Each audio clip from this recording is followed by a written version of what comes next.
Jeune et brillant officier, rigoureux, tenace, adepte des défis et apte au commandement, voici le nouvel homme fort du Mali. Fils de militaire, Assimi Goïta, que ses proches surnomment Asso, a l'armée dans le sang. Ce colonel de 37 ans, marié et père de 3 enfants, a été formé au Prytanée militaire de Kati, puis à l'école militaire interarmes, EMIA, de Koulikoro. Affecté dès 2002 dans le nord du Mali, il affronte les djihadistes algériens. Ses excellents résultats lui valent d'effectuer des formations au Gabon, en France, en Allemagne et aux États-Unis. En novembre 2015, il coordonne les opérations du ministère de la Défense après le carnage de l'hôtel Radisson Blu de Bamako, 20 victimes.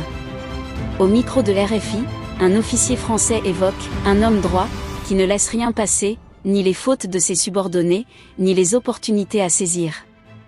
Ainsi, en juillet 2020, alors qu'il est à la tête du bataillon autonome des forces spéciales et des centres d'aguerrissement, BAFCEA, une unité d'élite basée à Mopti, il est rappelé à Bamako par le président Keïta, afin de participer aux opérations de maintien de l'ordre contre le M5.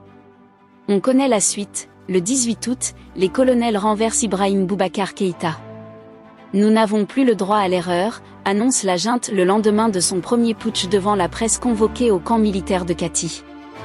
Assimi Goïta est propulsé, vice-président de transition, à la tête du Comité national pour le salut du peuple, CNSP, le nom que s'est choisi la junte. Le colonel est discret, mais efficace, il est très silencieux, voire énigmatique, confie une source bien informée. C'est ce qui fait sa force et lui procure du coup un certain charisme. Les membres du M5 applaudissent. Pour le mouvement sociopolitique, le putsch couronne sa lutte contre le décrié Ibeka. En août 2020, le nouveau maître du Mali s'était donné 3 années pour remettre le pouvoir aux civils, avant de diviser ce délai par 2, face au tollé et aux sanctions de la communauté internationale. Des élections sont donc annoncées pour février 2022.